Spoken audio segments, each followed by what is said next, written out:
Hello everyone, स्वागत है आपका यूपीएससी हिंदी में। हम लोग देख रहे हैं करंट आई डिस्ट्रिक्ट की इंग्लिश वाला एडिशन, और उसी सीरीज़ में आज का जो हमारा टॉपिक है ये है मिसलेनियस। तो जितनी भी इन्फॉर्मेशन हमने देखी है उसमें अभी मिक्स्ड टाइप की न्यूज़ आएगी। करंट अफेयर्स में जो पहला हमारा टॉपिक है ये है डिजी यात्रा फैसिलिटी फॉर 9 एयरपोर्ट्स। तो 9 ऐसे एयरपोर्ट्स हैं भारत के जहाँ पे डिजी यात्रा की फैसिलिटी दी गई है। डिजी यात्रा फैसिलिटी फॉर 9 एयरपोर्ट्स दिया गया है एट विशाखापट्टनम इंटरनेशनल एयरपोर्ट्स। ये लॉन्च किया गया है सिविल एविएशन मंत्री, जो नागरिक उड्डयन मंत्री हैं, श्री किंजरापू राम मोहन नायडू के द्वारा 6 सितंबर 2024 को। ठीक है, इसके साथ ही इन्होंने ये जो फैसिलिटी है ये 8 अन्य एयरपोर्ट्स के लिए भी दी है, जिसमें सबसे पहला नाम है विशाखापट्टनम, दूसरा नाम है कोयम्बटूर का। नेक्स्ट है यहाँ पे डाबोलिम एयरपोर्ट जो कि गोवा में स्थित है। यहाँ पे इसकी लोकेशन मैं आपको बता देती हूँ, ये गोवा में स्थित है। फिर उसके बाद आता है इंदौर, साथ ही बागडोगरा एयरपोर्ट जो कि सिलीगुड़ी में स्थित है।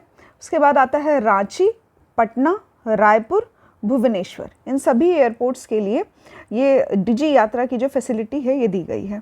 अभी ये डिजिटल यात्रा होती क्या है डिजी यात्रा? तो इसमें ये हवाई जो यात्री होते हैं, जो हवाई जहाज़ से सफ़र कर रहे होते हैं, इनके लिए एक मोबाइल आधारित पहल है जिससे हवाई अड्डों पे जो कागज़ रहित प्रक्रिया की जाती है इनके द्वारा। ठीक है, तो किसी भी टाइप का आपको पेपर नहीं दिखाना रहेगा।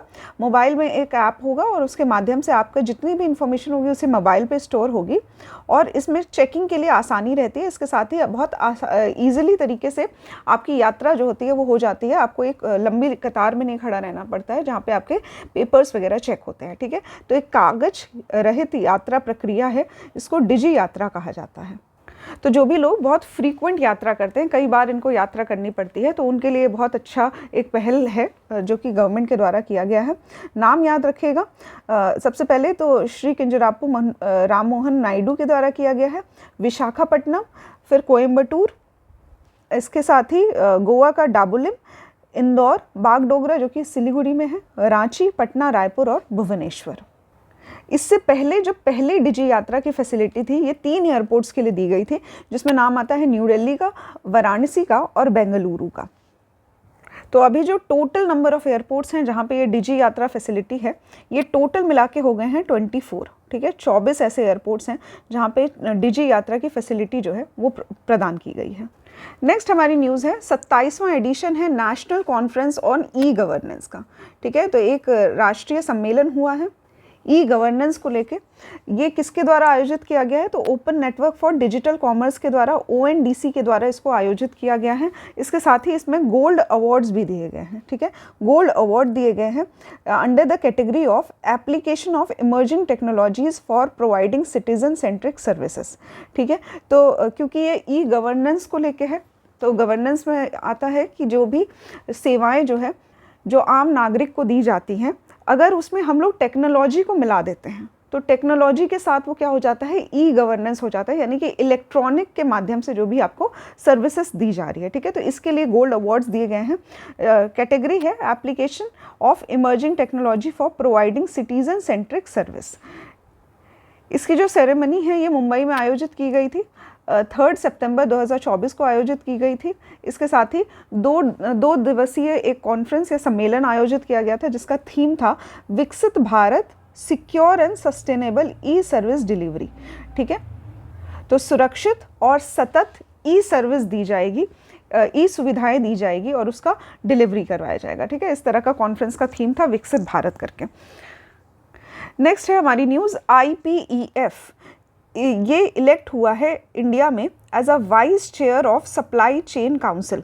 ठीक है, तो आपूर्ति श्रृंखला परिषद का उपाध्यक्ष चुना गया है IPEF। यहाँ पे IPEF की फुल फॉर्म देख लेते हैं हम लोग। तो इंडो पैसिफिक इकोनॉमिक फ्रेमवर्क है इसका फुल फॉर्म, मतलब कि जो हिंद प्रशांत आर्थिक ढांचे के रूप में इसको जाना जाता है और इसने इंडिया को इलेक्ट किया है एज अ उपाध्यक्ष ऑफ आपूर्ति श्रृंखला परिषद। ठीक है, इसमें 14 मेंबर कंट्रीज़ हैं जिससे आपूर्ति श्रृंखला को और मजबूत किया जा सकता है, साथ ही भरोसेमंद बनाया जा सकता है। ठीक है, अभी की हाइलाइट्स में देख लेते हैं। तो ये जो हिंद प्रशांत आर्थिक ढांचा है, इसका एक निकाय के रूप में जाना जाता है आपूर्ति श्रृंखला परिषद को। 3 निकाय हैं इसके, 3 बॉडीज़ हैं इसकी, जिनमें से एक बॉडी आती है सप्लाई चेन काउंसिल की, जिसमें यूएसए जो है वो इसका चेयरमैन है, एक चेयर सदस्य है आपूर्ति श्रृंखला काउंसिल का, और इंडिया को इसका उपाध्यक्ष बनाया गया है। नेक्स्ट न्यूज़ है, यूके जो है वो इंडिया का 4th लार्जेस्ट एक्सपोर्ट मार्केट बन गया है। ठीक है, तो यूके जो है ये भारत का 4था सबसे बड़ा निर्यात बाज़ार बन गया है। तो रिसेंटली देखा जाए तो यूनाइटेड किंगडम ने चाइना को सरपास कर दिया है, चाइना को पिछाड़ दिया है, और अब ये इंडिया का 4था सबसे बड़ा निर्यात बाज़ार बन गया है। ऐसा वाणिज्य विभाग के आंकड़ों के अनुसार मई 2024 की ऐसी रिपोर्ट है। 2023 की अगर बात करें तो यूनाइटेड किंगडम जो था वो इंडिया का 6ठा लार्जेस्ट एक्सपोर्ट बाज़ार हुआ करता था, अभी ये 4थे स्थान पे आ गया है। कुछ और प्रमुख बातें जान लेते हैं, जैसे कि यूनाइटेड स्टेट्स जो है वो इंडिया का सबसे लार्जेस्ट एक्सपोर्टर डेस्टिनेशन है, सबसे ज़्यादा यहाँ पे निर्यात किया जाता है। उसके बाद आता है यूएई यानी कि संयुक्त राष्ट्र आपका संयुक्त अरब अमीरात, ठीक है, यूएई। इसके बाद आता है तीसरे नंबर पर नीदरलैंड्स, और चौथे नंबर पे अभी जो है वो यूनाइटेड किंगडम आ रहा है, और 5वें नंबर पे चाइना है। ठीक है, तो 3 निर्यात की जगह जो है वो है यूएस, यूएई और नीदरलैंड्स। और अगर आयात की डेस्टिनेशन देखी जाए तो आयात जो है वो सबसे ज़्यादा चाइना के साथ होता है, फिर रशिया के साथ होता है, फिर यूएई के साथ होता है। ठीक है, तो ये 3 एक्सपोर्ट और 3 इम्पोर्ट के प्लेसेस हमने याद किए हुए हैं, इसको आप लोग याद कर सकते हैं। इसके बाद आता है इंडिया का लार्जेस्ट ट्रेडिंग पार्टनर जो है इन फाइनेंशियल ईयर 2024। ठीक है, तो वित्त वर्ष 2024 में भारत का जो सबसे बड़ा व्यापारिक साझेदार है वो चाइना है। ऐसा एक रिपोर्ट है जो कि global trade research initiative GTRI के द्वारा ये रिपोर्ट जारी की गई है, और ये वित्त वर्ष 2023-24 के लिए है। इंडिया का जो लार्जेस्ट सबसे बड़ा व्यापारिक साझेदार है वो चाइना बन गया है। ठीक है, तो बहुत कम फ़र्क है इंडिया और चाइना और इंडिया और यूएस के बीच में। यहाँ पे 118.4 बिलियन डॉलर है चाइना के साथ, और 118.3 बिलियन डॉलर है यूएसए के साथ। व्यापार के जो प्रमुख क्षेत्र हैं उसमें आता है लौह अयस्क, उसके साथ ही आता है कपास, कॉटन, हैंडलूम यानी कि हथकरघा, मसाले, प्लास्टिक और लिनोलियम। इसके साथ यहाँ पे अगर बात की जाए तो चीन के साथ आयात भी बढ़ा है, अभी 3.24% जो है ये बढ़ गया है, और यूएसए के साथ देखा जाए तो इंडिया का जो आयात है वो घट गया है। इसके साथ ही अगर चीन और यूएसए को हटा दिया जाए तो यूएई जो है वो इंडिया के साथ तीसरा सबसे लार्जेस्ट व्यापारिक साझेदार के रूप में उभरा है। ठीक है, वित्त वर्ष 23-24 की बात हो रही है, यहाँ पे कंफ्यूज नहीं होना है, यहाँ पे टोटल व्यापार की बात हो रहा है, इसमें निर्यात आयात दोनों है। और इससे पहले जो हमने न्यूज़ पढ़ी थी उसमें हमने जाना कि इंडिया को जो निर्यात है वो कहाँ पे होता है। ठीक है, तो इंडिया से जो निर्यात होता है वो कहाँ पे होता है, सबसे ज़्यादा डेस्टिनेशन जो है वो कहाँ पे है। तो ये वाली जो न्यूज़ है इसमें और इसमें कंफ्यूज नहीं होना, ये टोटल व्यापार के बारे में बात कर रहा है। ठीक है, तो टोटल व्यापार में देखा जाए तो सबसे पहला नाम आता है चाइना से, सबसे ज़्यादा व्यापार होता है, उसके बाद यूएसए से होता है, फिर यूएई से होता है, फिर रशिया से होता है, सऊदी अरब से होता है, और उसके बाद आता है सिंगापुर। ठीक है, तो यहाँ पे स्टार्टिंग के 4 याद कर लीजिए आप, ये इंपॉर्टेंट है। ठीक है, चाइना, यूएसए, यूएई और रशिया। नेक्स्ट है वर्ल्ड पॉवर्टी क्लॉक। ठीक है, तो एक पैमाना है घड़ी की तरह है जो कि विश्व के गरीबी को मापती है और बताती है कि कौन सा विश्व में सबसे गरीब देश है, या इस तरह से चीज़ें जो है कई सारे इनके पैरामीटर्स हैं, उस अकॉर्डिंग ये रिपोर्ट अपनी जारी करती हैं। ठीक है, तो एक लेटेस्ट डाटा रिलीज़ किया गया है वर्ल्ड पॉवर्टी क्लॉक के द्वारा। ठीक है, तो विश्व गरीबी घड़ी जो है इसके द्वारा रिवील किया गया, अपनी रिपोर्ट को जारी किया गया है, जिसमें India has manage to bring down extreme poverty below 3% of its population. ठीक है, तो ऐसा कहा जा रहा है कि जो नवीन आंकड़े हैं वो बताता है कि भारत अपनी जनसंख्या के 3% से नीचे अत्यधिक गरीबी को लाने में कामयाब रहा है। ठीक है, तो ये इंडिया जो है इसमें जो अत्यधिक गरीब लोग हैं वो अभी पूरे पॉपुलेशन के, पूरी जितनी इनकी जनसंख्या है उसका अगर 3% निकाला जाए तो उससे नीचे आ गए हैं ऐसे लोग, यानी कि यहाँ पे गरीबी जो है टोटली देखा जाए तो कम हो गई है। इसके साथ ही अगर 2030 यूनाइटेड नेशन के कुछ गरीबी उन्मूलन से लेकर कुछ निर्धारित सतत विकास लक्ष्य है, जिसमें सबसे पहला लक्ष्य आता है जिसको हम लोग इरेडिकेटिंग पॉवर्टी कहते हैं, यानी कि गरीबी हटाओ कहा जाता है। गरीबी उन्मूलन से रिलेटेड SDG 1 है। इसके टूवर्ड्स इंडिया का ये सबसे महत्वपूर्ण योगदान देखा जा रहा है कि इंडिया जो है वो इसके लिए पहल कर रहा है, जिससे वो जल्द ही सतत विकास लक्ष्य जो पहला है उसको पालेगा। ठीक है, अब ये गरीबी जो है ये कैसे डिफ़ाइन की जाती है, कैसे पता चलता है कि कौन गरीब है कौन नहीं। तो इसके लिए ये जो विश्व पॉवर्टी घड़ी जो है, इन्होंने गरीबी को परिभाषित किया है कि जिनकी भी दैनिक आय जो है, जिनकी भी डेली इनकम जो है, उसकी लिमिट यदि $2.15 है, याद रखिएगा $2.1, यानी कि लगभग $2 है। अगर कोई दिन भर में $2 कमा लेता है तो उसको गरीब माना जाएगा। ठीक है, तो इस तरह से ये $2 को गरीबी रेखा के रूप में देखा जा रहा है। ठीक है, और अगर पूरे विश्व की बात की जाए तो 2022 का जो आंकड़ा है वो लगभग 4.69 करोड़ लोग गरीब हुआ करते थे। अभी ये जो आंकड़ा है ये कम हो गया, यानी कि 3.4 करोड़ हो गया है अभी। इसके साथ ही अगर परसेंटेज में देखा जाए, ठीक है, ये तो आंकड़े हैं इतने लोगों के अनुसार, अगर इसको परसेंटेज में देखा जाए तो पहले 3.3% था 2022 की रिपोर्ट में, अभी ये 2.4% हो गया 2024 की रिपोर्ट में। अभी विश्व जो गरीबी घड़ी है इसके बारे में देख लेते हैं। तो ये वास्तविक समय पर गरीबी का पूर्वानुमान जो है वो बताता है, यानी कि रियल टाइम पॉवर्टी को फोरकास्ट करता है 2030 तक। ठीक है, इसको डेवलप किया गया है, यानी कि इसको विकसित किया गया है वर्ल्ड डेटा लैब के द्वारा। याद रखिएगा, वर्ल्ड डेटा लैब के द्वारा। इसके साथ ही जो इसकी फंडिंग है, जो इसका वित्त जो पोषण किया जाता है वो किया जाता है अंतर्राष्ट्रीय कृषि विकास कोष के द्वारा। ठीक है, international fund for agriculture development के द्वारा, IFAD के द्वारा। इसके साथ ही यहाँ पे जर्मनी के जो संघीय आर्थिक सहयोग एवं विकास मंत्रालय है इसके द्वारा किया जाता है। ठीक है, तो यहाँ पे जर्मनी का एक federal ministry for economic cooperation and development है। याद रखिए, economic cooperation and development of Germany जो है वो इसको फंड करता है। इसके साथ ही नीति आयोग, मतलब जो इंडिया की एक निकाय है, उसने भी अपना एक पॉवर्टी का एस्टिमेशन किया है, गरीबी का अनुमान जारी किया है।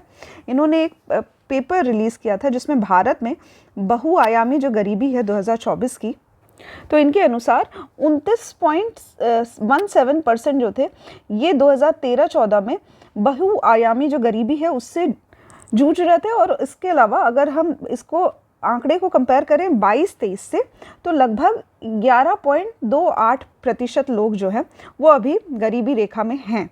ठीक है, तो यहाँ पे 24.84 करोड़ इंडियंस जो हैं अभी बाहर निकल गए हैं गरीबी से पिछले 9 वर्षों में। ठीक है, तो इंडिया के जो नीति आयोग है इसका मानना है कि इंडिया में जो गरीबी है, बहुआयामी गरीबी है, वो कम हो गई है पहले की अपेक्षा में। बाकी जो आंकड़े दिए हैं वो आप लोग याद कर सकते हैं। कभी भी आप लोग मेंस की आंसर राइटिंग कर रहे होंगे तो उसके लिए ये जो डेटा दिया जाता है ये काफ़ी इंपॉर्टेंट होता है।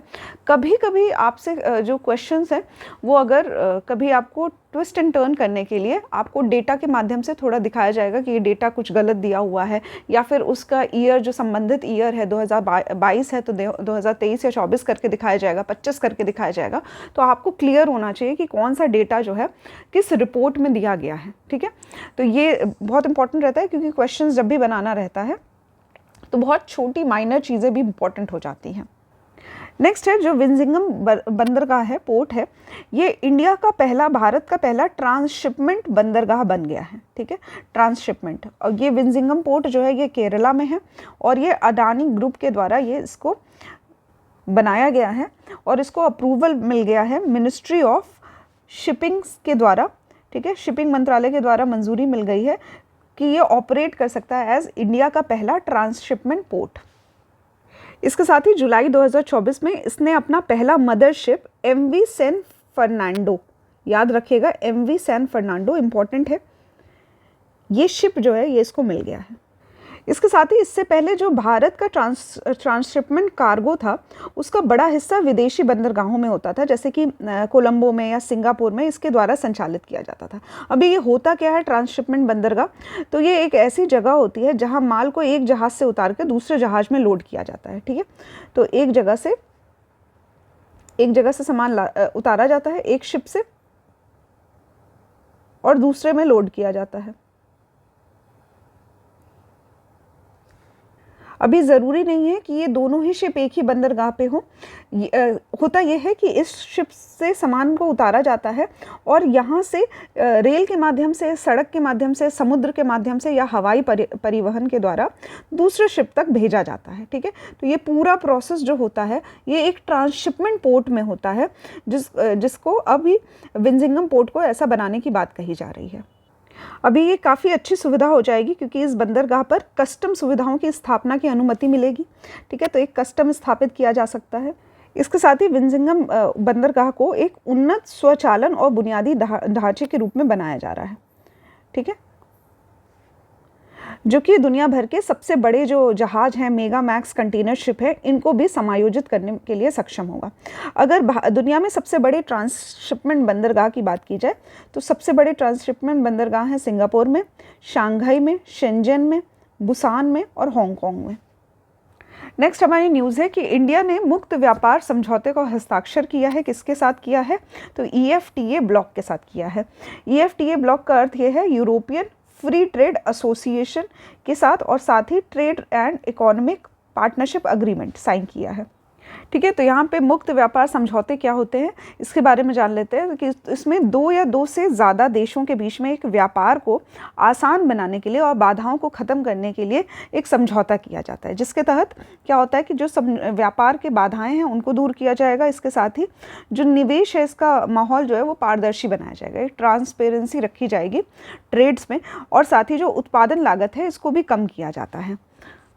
ठीक है, इससे जो भी कंपनियां होती हैं उसको वैश्विक बाजार में प्रवेश करने और प्रतिस्पर्धा करने में आसानी होती है। तो जो भी कंपनीज होती हैं वो व्यापार करना चाहती हैं दोनों आपस में, देशों के बीच में।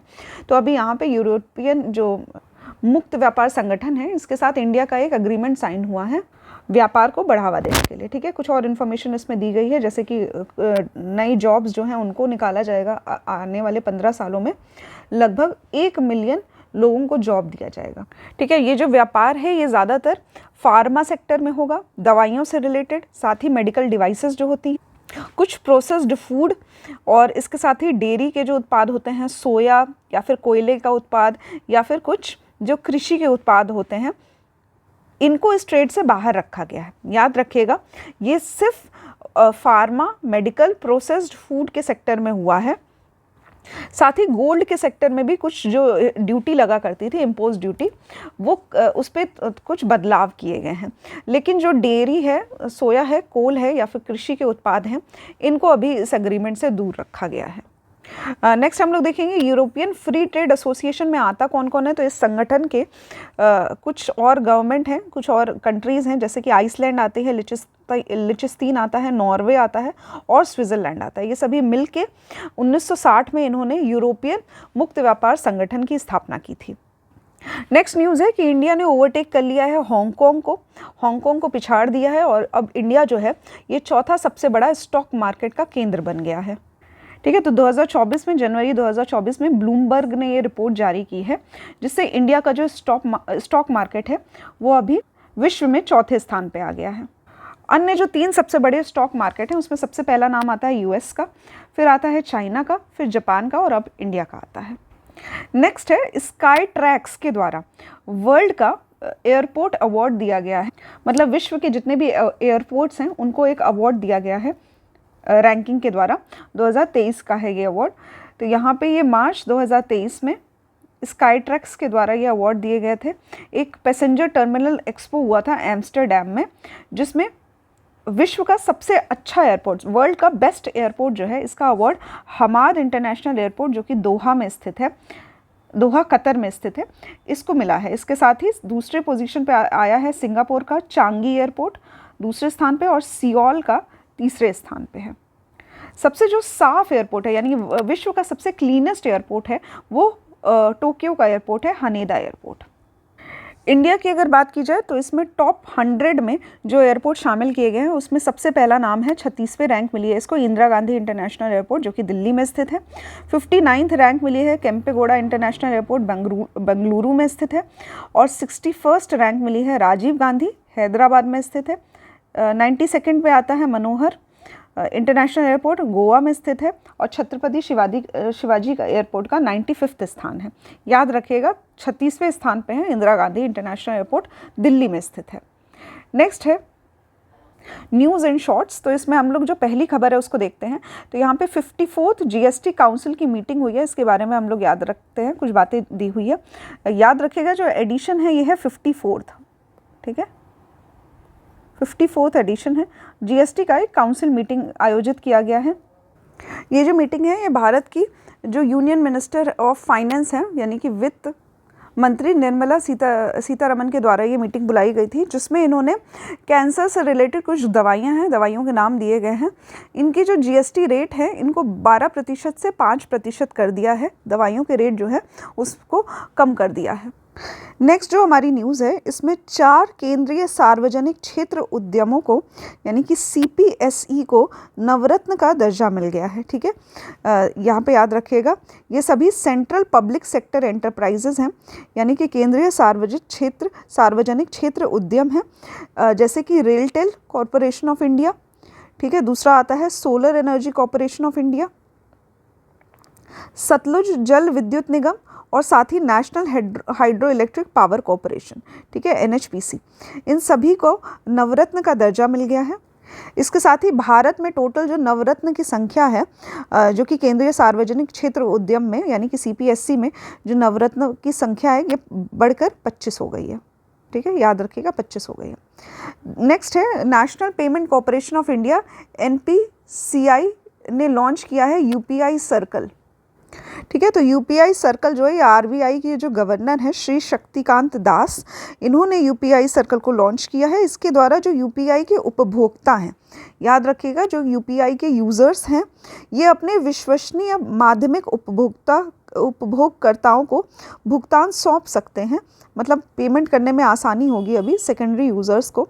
ये ऐसा RBI ने लॉन्च किया है एक UPI सर्कल को।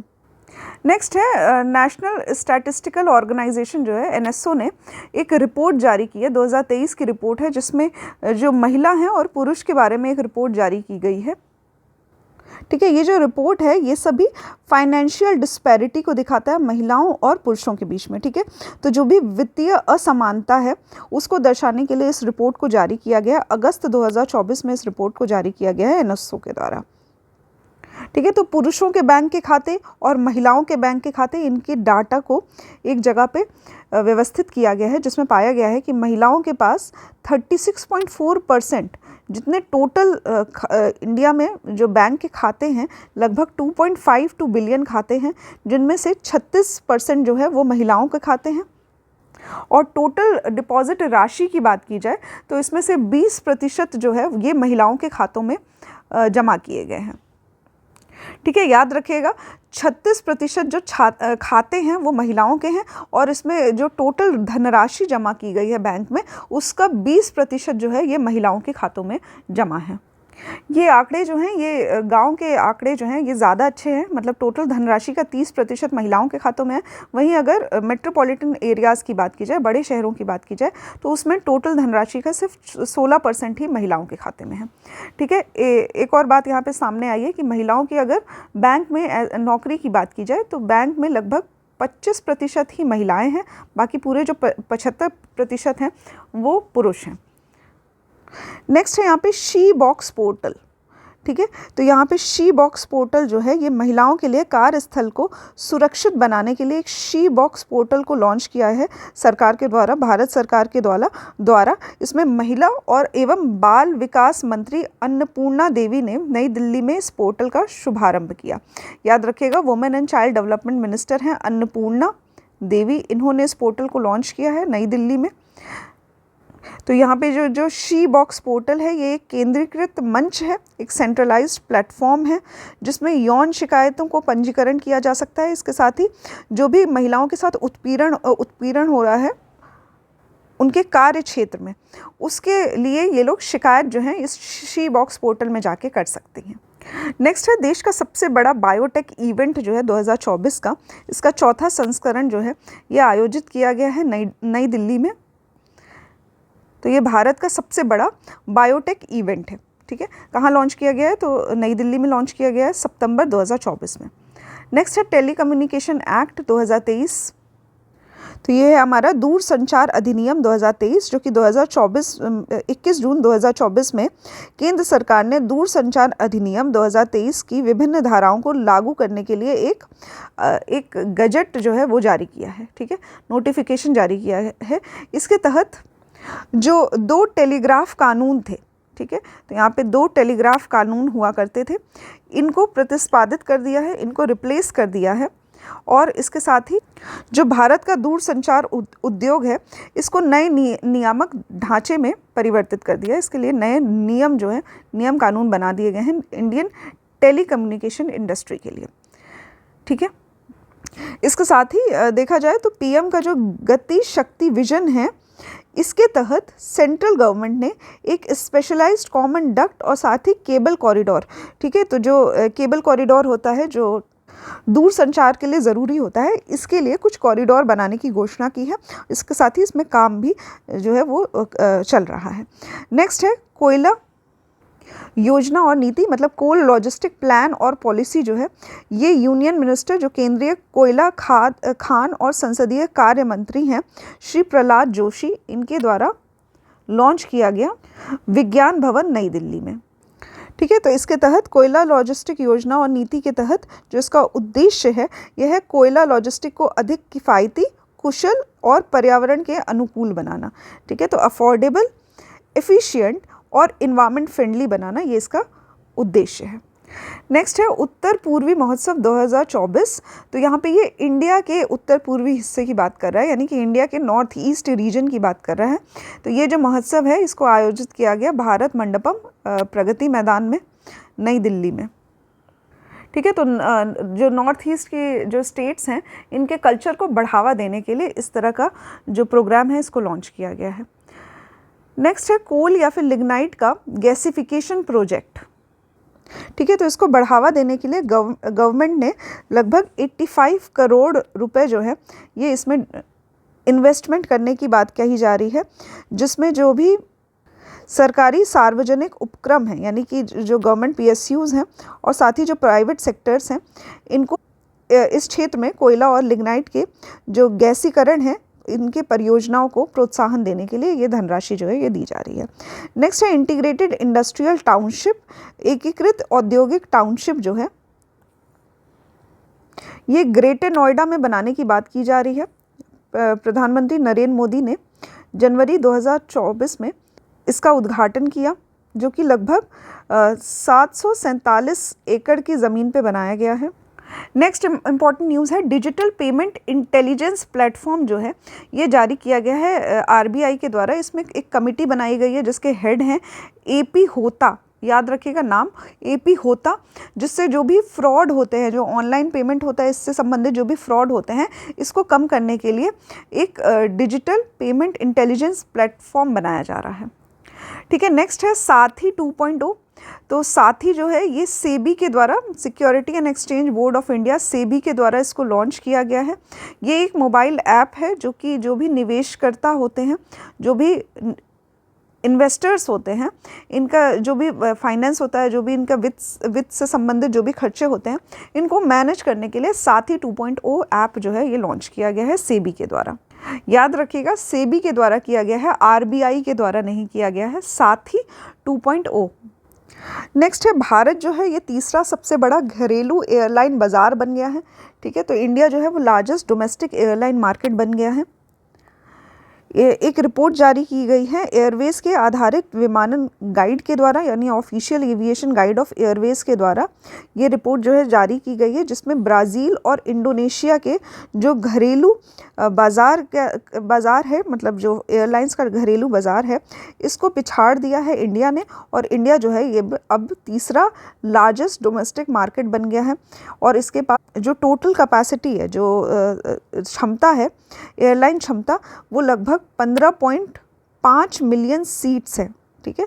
तो इतनी सारी सीट है, जो भी यहाँ पे जहाज़ जो चलाए जाते हैं, उनकी टोटल अगर सीट की बात की जाए तो उसका अनुमान इतना लगाया गया है। तो 15.5 डोमेस्टिक एयरलाइंस के पास मतलब कैपेसिटी है कि इतने जो ट्रैवलर्स हैं, इनको एक जगह से दूसरी जगह घरेलू यात्रा करवाई जा सकती है, ठीक है। तो इंडिया जो है वो तीसरे स्थान पे आ गया है घरेलू यात्रा से संबंधित। घरेलू यात्रा का अर्थ ये होता है एक स्टेट से दूसरे स्टेट में जाना, एक ही कंट्री में, ठीक है। तो इंडिया से ही मान लीजिए दिल्ली से जाना है मुंबई, तो इस तरह से ये घरेलू यात्रा कहलाएगी, ठीक है। तो सबसे बड़ा मार्केट है यूएसए, उसके बाद आता है चाइना, और अभी तीसरा मार्केट जो है वो इंडिया बन गया है। नेक्स्ट है भारत का पहला राष्ट्रीय राजमार्ग जो कि स्टील स्लैग से बनाया गया है, ठीक है। तो इंडिया का पहला नेशनल हाईवे जो कि स्टील के स्लैग से बनाया गया है, इसका उद्घाटन जो है ये नीति आयोग के मेंबर हैं एक डॉक्टर वीके सरास्वत, इनके द्वारा किया गया है। ये जो रोड है ये है NH 66 जो कि Mumbai Goa national highway road है। इसके साथ ही ये जो रोड है ये सेंट्रल रोड रिसर्च इंस्टीट्यूट के द्वारा बनाई गई है, मतलब केंद्रीय सड़क अनुसंधान संस्थान के द्वारा इसको निर्माण जो है वो किया गया है। नेक्स्ट है यहाँ पे ब्रिक्स की व्यापार मंत्रियों की बैठक हुई है, इसका चौथा संस्करण है, ये जुलाई 26, 2024 में इसका आयोजन किया गया, और ये जो बैठक है ये रशियन फेडरेशन में हुआ है। इसका जो थीम है ये है strengthening multilateralism for just global development, ठीक है। न्याय संगत वैश्विक विकास के लिए बहुपक्षवाद को मजबूत करना, ये इसका थीम था। नेक्स्ट है जापान ने एक इंट्रोड्यूस किया है होलोग्राफिक टेक्नोलॉजी, जो नए बैंक के नोट आ रहे हैं, ठीक है। तो नए बैंक नोटों के लिए एक होलोग्राफिक तकनीक जो है वो लॉन्च की गई है जापान के द्वारा, ठीक है। तो इसके तहत, इस तकनीक के तहत क्या होगा कि जो ऐतिहासिक हस्ती हैं इनके चित्रों को 3D रूप में बिल पे प्रदर्शित किया जाएगा, जिससे जो भी जालसाजी की जाती थी वित्तीय मामलों से संबंधित, इसको कम करने के लिए एक प्रयास किया गया है जापान के द्वारा। नेक्स्ट है आदित्य बिरला ग्रुप जो है, आदित्य बिरला समूह, इनके द्वारा एक आभूषण ब्रांड, एक ज्वेलरी ब्रांड जो है ये लॉन्च किया गया है, जिसका नाम है इंदिरा, ठीक है, इंदिरा, ठीक है। नेक्स्ट न्यूज़ है इंडिया का पहला H-125 हेलीकॉप्टर जो है ये 2026 तक बन के तैयार हो जाएगा, ठीक है। इसकी फाइनल असेंबली लाइन जो है ये स्थापित करने की बात की जा रही है टाटा के साथ मिलकर। नेक्स्ट जो हमारी न्यूज़ है इसमें RBI द्वारा ब्रिटेन से भारत में सोने का प्रत्यार्पण किया गया है, ठीक है। तो RBI ने जो यूके में अपना सोना रखा था उसको वापस इंडिया में लेते आए हैं। तो लगभग 100 टन सोना जो है ये वापस इंडिया में लाया गया, जो कि यूके में जो उनकी तिजोरी है उसमें रखा गया था। ऐसा इसलिए किया गया है क्योंकि RBI जो है ये कुछ पैसे बचाना चाह रहा है, जिसमें जो विदेशों में जो भंडारण किया जाता है उसके लिए एक शुल्क लगता है, साथ ही बीमा में लागत लगती है। इसको कम करने के लिए इस तरह से स्वर्ण का हस्तांतरण जो है वो वापस इंडिया में किया गया। नेक्स्ट है MSME ने से निर्यात को बढ़ावा देने के लिए नीति आयोग जो है वो कार्य कर रहा है। तो यहाँ पे माइक्रो स्मॉल मिनी एंटरप्राइजेस जो होती हैं इनको बढ़ावा देने के लिए नीति आयोग जो है वो कार्य कर रहा है। नेक्स्ट है भारत का पहला मल्टी मॉडल लॉजिस्टिक पार्क जो है ये चेन्नई में उद्घाटन किया गया इसका। ये जो है ये मापेडू जो कि चेन्नई के पास ही एक जगह है, यहाँ पे इसका कंस्ट्रक्शन जो है ये रिलायंस इंडस्ट्रीज़ के द्वारा किया जा रहा है, और लगभग माना जा रहा है कि इसका जो फुली कम्प्लीटली ये बन के तैयार होगा तो इसमें 12 वर्ष लग जाएंगे, मतलब सॉरी 12 वर्ष पहले से इसका जो एक सोच थी वो तैयार की गई थी और इस पर कार्य चल रहा था। अभी इसका उद्घाटन कर दिया गया है, ठीक है, जून 2024 में, जो कि ये बनाया गया है रिलायंस इंडस्ट्रीज़ के द्वारा। कहाँ स्थित है? तो मापेडू चेन्नई में स्थित है। अभी आप लोग सर्च करके बताइएगा कि मल्टी मॉडल लॉजिस्टिक पार्क होता क्या है, ठीक है। अगर हर चीज़ मैं बता दूंगी तो यहाँ पे क्या होगा ना कि इन्फॉर्मेशन बहुत मोनोटोनस हो जाएगी, मतलब कि एक ही पर्सन है जो कि यहाँ पे ज्ञान बांट रहा है। अभी आपको भी इसमें कुछ सर्च करना पड़ेगा क्योंकि आपको भी एग्ज़ाम देना है यहाँ पे, तो आपको एक फुली अटेंशन देना पड़ेगा क्लास में कि जो भी चीज़ बताई जा रही है अगर उसमें से कोई भी चीज़ समझ नहीं आ रही है तो बस इसको छोड़ नहीं देना है, रट नहीं लेना है, इसको समझना है कि क्या होता है, ई बिज़नेस क्या होता है, ई सेक्टर क्या होते हैं, या फिर मल्टी मॉडल लॉजिस्टिक पार्क क्या होता है, ठीक है। इस तरह की चीज़ें भी आपको खुद से भी सर्च करनी चाहिए, ठीक है। नेक्स्ट है इंडिया ने FII को अलाउ कर दिया है कि वो ग्रीन बॉन्ड्स में इन्वेस्ट कर सकते हैं, ठीक है। तो RBI ने अप्रैल 2024 में जो विदेशी संस्थागत निवेशक होते हैं यानी कि फॉरेन इंस्टीट्यूशनल इन्वेस्टर्स होते हैं, इनको सॉवरेन ग्रीन बॉन्ड में निवेश करने की अनुमति दे दी है। ये जो निर्णय है ये 2021 में, नवंबर 2021 में ग्लासगो में जो पार्टियों का सम्मेलन हुआ था, मतलब कॉन्फ्रेंस ऑफ पार्टीज़ हुई थी 2021 में, 26वीं COP हुई थी। इसमें इंडिया ने एक पंचामृत प्रतिज्ञा ली थी। उसके तहत FII को इन्वेस्टमेंट करने के लिए जो ग्रीन बॉन्ड्स हैं, सॉवरन ग्रीन बॉन्ड्स हैं, इसके लिए अलाउ कर दिया गया है। ठीक है, इसमें याद रखिएगा कि FII क्या होता है, इसके साथ ही सॉवरन ग्रीन बॉन्ड के बारे में कुछ जानकारी होनी चाहिए। यहाँ पे पंचामृत प्रतिज्ञा जो है, प्लेज जो है, उसके बारे में COP 26 से रिलेटेड है। COP का 26वां एडिशन है और ये हुआ कहाँ था इसका आयोजन, तो 2021 में ग्लासगो में हुआ था। अभी कमेंट बॉक्स में आपको बताना है कि ग्लासगो जो है वो कहाँ पे स्थित है। ठीक है, तो यहाँ पे सॉवरन ग्रीन बॉन्ड होता क्या है, तो ये एक तरह का सरकारी ऋण होता है जिसके तहत सरकारें जो है हरित परियोजना में को वित्त पोषित करती हैं। ठीक है, याद रखिएगा हरित परियोजनाओं को ही वित्त पोषित किया जाता है, इसीलिए इसका नाम जो है यह है सॉवरन ग्रीन बॉन्ड। नेक्स्ट है भारत आटा। ठीक है, तो नवंबर 6, 2023 में जो केंद्रीय उपभोक्ता मामले और खाद्य और सार्वजनिक वितरण, कपड़ा और वाणिज्य के उद्योग मंत्री हैं श्री पीयूष गोयल, इनके द्वारा गेहूं के आटे की बिक्री के लिए 100 मोबाइल वैन को हरी झंडी दिखाई गई थी। और ये सभी जो आटे हैं इसको भारत ब्रांड के अंदर बेचा जा रहा है। इसका जो मूल्य है ये 27.5 रुपये पर kg है और इससे ज़्यादा इसको बढ़ाया नहीं जा सकता। ठीक है, ये जो भारत ब्रांड का जो आटा है ये किसी भी केंद्रीय भंडार में या फिर राष्ट्रीय सहकारी जो बाज़ार है वहाँ पे आसानी से उपलब्ध हो जाएगा। नेक्स्ट हमारी न्यूज़ है, प्रशासन को बढ़ावा देने के लिए जो लेखा परीक्षा अवधि है यानी कि जो ऑडिट टेन्योर है इसको कम कर दिया गया है। ठीक है, तो हाल ही में जो एडाई है यानी कि insurance regulatory and development authority of India, भारतीय बीमा विनियामक और विकास प्राधिकरण जो है, इसने निर्देश जारी किया है कि ये जो अवधि होती है, जो ऑडिट की अवधि होती है, इसको 10 वर्ष से 4 वर्षों तक घटा दिया गया है। नेक्स्ट है रिलायंस इंडस्ट्रीज़ लिमिटेड जो है ये ग्लोबल इकोनॉमिक हब बनाने जा रही है नवी मुंबई में। तो ये जो MOU है ये महाराष्ट्र सरकार के द्वारा 2018 में इसको साइन किया गया था और लगभग 43 इयर्स में ये बनकर तैयार होगा। नेक्स्ट है वाराणसी में स्थित जो लाल बहादुर शास्त्री इंटरनेशनल एयरपोर्ट है, इसके विकास के लिए एयरपोर्ट अथॉरिटी ऑफ इंडिया ने कुछ इन्वेस्टमेंट किया है। लगभग 2870 करोड़ का इन्वेस्टमेंट किया जा रहा है। तो ठीक है, तो इसको एक हरित एयरपोर्ट के रूप में, ग्रीन एयरपोर्ट के रूप में इसको शामिल किया जाएगा, जिसमें इसको काफ़ी इको फ्रेंडली बनाया जाएगा। इसके साथ ही जो वेस्ट होता है उसको रिसाइकिल करने के लिए कार्य किया जाएगा। इसके साथ ही यहाँ पे जो कार्बन का उत्सर्जन होता है उसको भी कम किया जाएगा और सोलर एनर्जी का यूज़ किया जाएगा। इस वजह से ये टोटली इको फ्रेंडली तरह से इसको एयरपोर्ट बनाया जाएगा। इसलिए इतना इन्वेस्टमेंट जो है वो यहाँ पे किया जा रहा है वाराणसी के एयरपोर्ट में। क्या नाम है इसका, तो लाल बहादुर शास्त्री एयरपोर्ट। नेक्स्ट है इंडिया का जो स्टॉक मार्केट है वो लगभग $5 ट्रिलियन जो है ये पहुंच गया है। कि जैसे कि मैंने आपको ऑलरेडी बता रखा है कि इंडिया का जो स्टॉक मार्केट है वो विश्व में 3रे स्थान पे आ गया है।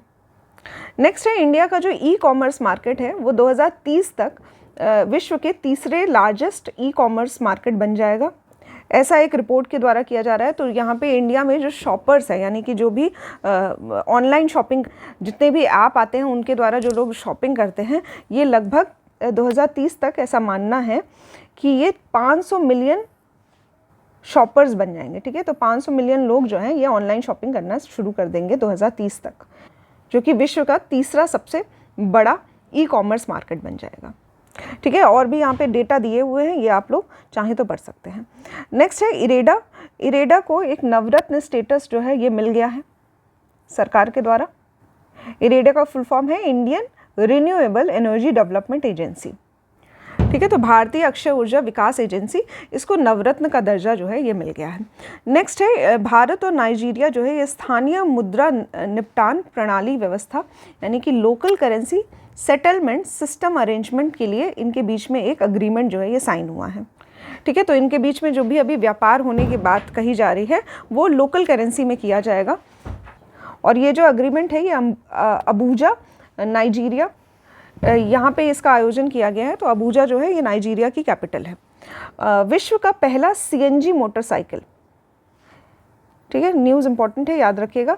विश्व का पहला CNG मोटरसाइकिल जो है इसको बजाज के द्वारा लॉन्च किया गया है और बजाज के जो मैनेजिंग डायरेक्टर हैं राजीव बजाज, इन्होंने इसको लॉन्च किया 18 जून 2024 में। नेक्स्ट है इन्फोसिस को ISO 42001 2023 का सर्टिफिकेट जो है ये मिल गया है, इन्फोसिस को मिला है। ये जो सर्टिफिकेट है ये TUV इंडिया के द्वारा इसको दिया गया है, और ये जो सर्टिफिकेशन दिया गया है ये इसको आर्टिफिशियल इंटेलिजेंस मैनेजमेंट सिस्टम में इसका जो कार्य है उसके लिए इसको दिया गया है। नेक्स्ट है first commercial crude oil strategic storage. तो यहाँ पे सरकार के द्वारा कर्नाटक के पादूर जिले में भारत का पहला वाणिज्यिक कच्चे तेल का रणनीतिक भंडारण जो है इसको बनाने की घोषणा की गई है। ठीक है, तो यहाँ पे commercial crude oil strategic storage की स्थापना जो है ये की जाने वाली है। ठीक है, भारत की बात की जाए तो भारत जो है ये दुनिया का तीसरा सबसे बड़ा उपभोक्ता है और आयातक भी है देश का ऑयल को लेकर, कच्चे तेल को लेकर। और लगभग इंडिया का 85% जो ऑयल की नीड है वो इंपोर्ट्स के द्वारा ही, मतलब जो आयात हैं उसके द्वारा ही पूरी की जाती है।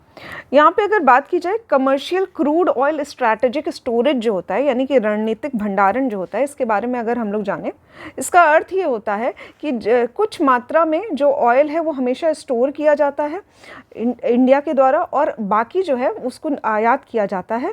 तो एक मिनिमम अमाउंट जो है वो हमेशा इंडिया में बना रहता है कि अगर कभी भी विश्व में किसी तरह की तेल की क्राइसिस हो जाए तो इंडिया जो है वो कुछ मात्रा में कुछ दिनों तक, महीनों तक, सालों तक अपना जो आपूर्ति है उसको पूरा कर सकता है। ऐसा ऑयल स्ट्रैटेजिक स्टोरेज जो है वो बनाया जाता है इंडिया के द्वारा। ठीक है, तो आज के लेक्चर में बस इतना ही। नेक्स्ट लेक्चर में हम लोग स्टार्ट करेंगे। अभी काफ़ी न्यूज़ जो है न्यूज़ इन शॉर्ट्स में बची हैं, तो यहाँ पे हम लोग इसी के साथ कंटिन्यू करेंगे नेक्स्ट लेक्चर में। तो आज के लेक्चर में बस इतना ही। Thank you for watching the lecture.